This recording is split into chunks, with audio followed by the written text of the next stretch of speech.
Alright, so you're probably wondering just how am I getting 240 FPS on Stellar Blade, holding it between a 10 to 15 FPS plus or minus deviation. Well, my friends, I've got the settings that you need to have to play this game the way it's intended. Let's get into it. Alright, so what you want to do is make sure you go to your NVIDIA app. Search for the NVIDIA app in your control panel or the start panel in your Windows 11, Windows 10, whatever. Go there, go to the NVIDIA app. Make sure your driver's updated, number one. Number two, go to your About section and make sure you opt into their beta to ensure that you have access to the new dynamic frame generation options for DLSS 4.5. Then, after that, go to Stellar Blade. Go to your settings for your frame generation override. You'll see on screen here. Ensure that preset B is activated. This will make sure that all of your UI looks as less pixelated and less glitchy as possible. And then the most important part, you want to go into your dynamic frame generation settings. I'll show you right here. And you want to click the dynamic option.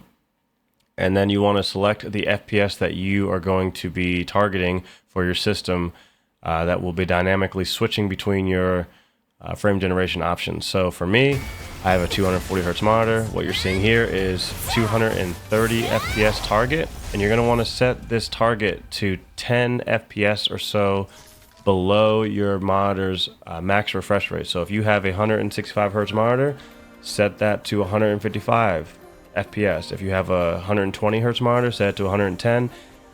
If there's some tearing or some issues you see going on, then maybe reduce it a little bit more, reduce it by 20.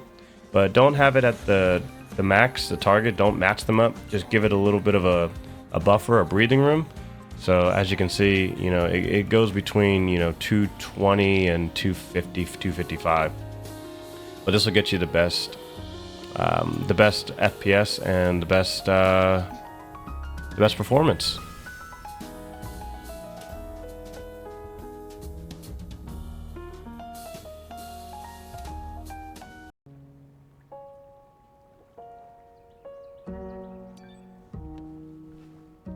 Alright guys, I'm going to give you another option, option 2. So option 1 was a maxed out frame rate at 240 FPS.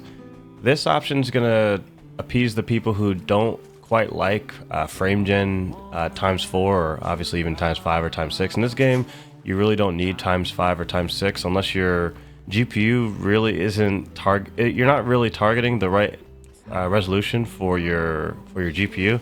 And again, this is only for 50 series GPUs, so essentially we're talking 5060s, 5070s, and 5080, 5090s. So it shouldn't be too much of a problem. All of those GPUs can pretty much hit 4K with the proper scaling. But anyway, this is set at 144 FPS. So the same NVIDIA app menu that we had before.